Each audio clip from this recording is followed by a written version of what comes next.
always depressed? Because no hobbies. There are many people in this world who are wealthy, accomplished, and admired by others. They have built careers, they have reached goals, they have collected achievements like trophies on a shelf. And yet, when the noise fades and the doors close, they sit alone with a feeling they cannot explain. A quiet weight, a tired mind, a sense that something is missing. This is what happens when a life is built only around success, but not around living. Work can give you status, achievement can give you recognition, money can give you comfort, but none of these things by themselves can give you peace. Peace comes from having a place where your mind can breathe, a space that belongs to you, not to your boss, not to society, not to expectations. That space is often called a hobby. Most people underestimate that word. They hear hobby and think of something small, something childish, something optional. But in truth, a hobby is not a distraction from life. It is a return to it. The human mind was not designed to exist only in deadlines, notifications, meetings, and pressure. It was designed to move, to explore, to create, to connect. When all of your energy is spent only on surviving and achieving, there is nothing left for being.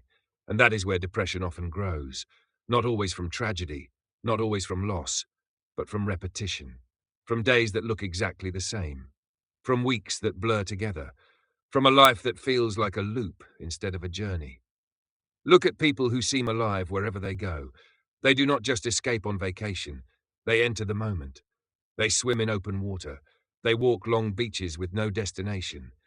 They play games in the sun and laugh with people they just met.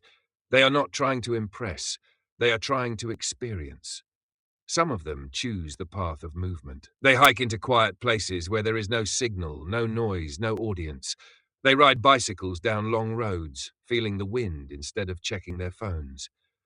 They skate across open spaces, not because it leads somewhere, but because it feels like freedom. They play sports with friends and let competition turn into connection. Others choose something softer.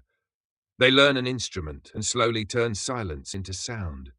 They sing in places of worship or in empty rooms where only the walls can hear them.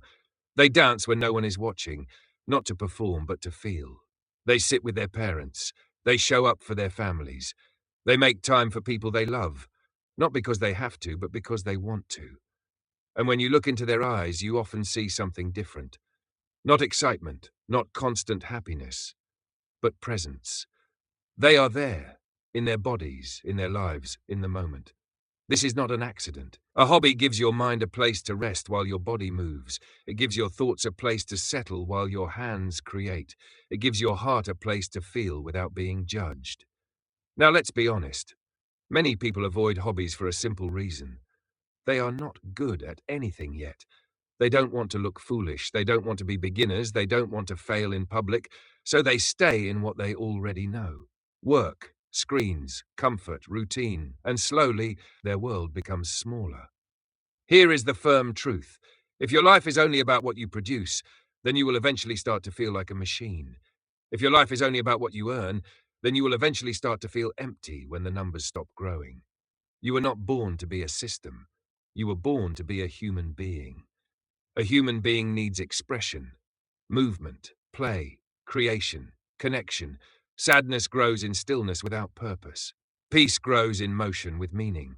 You do not need 10 hobbies. You do not need to become impressive. You only need one place where time slows down. One place where you forget who you are supposed to be and remember who you actually are. That place might be a court, a stage, a mountain trail, a keyboard, a paintbrush, a quiet room with a guitar. It does not matter what it is. What matters is that when you leave it, you feel lighter than when you entered. Strong men and calm minds are not built in constant noise. They are built in these quiet moments where discipline becomes a habit and clarity becomes a choice. So let me challenge you. If you feel tired all the time, if you feel empty even after you succeed, if you feel bored with a life you worked so hard to build, do not ask, what is wrong with me? Ask, where does my energy go? Because energy without direction becomes weight, and energy with a place to move becomes life. Find something that pulls you into the moment, something that makes you breathe deeper, something that makes you stand taller when you walk away, and when you find it, protect it, not as a luxury, but as a necessity. Because a mind with a place to go rarely becomes a mind that feels lost, and a life with one true passion always has a reason to keep moving forward. If this message is energizing to you, subscribe to Motivora for more. Like and share this video with someone who needs a reminder that life is more than just surviving. And tell me in the comments, what is your hobby? I would like to learn something new. I will share mine too. You might be surprised. It seems I play too much.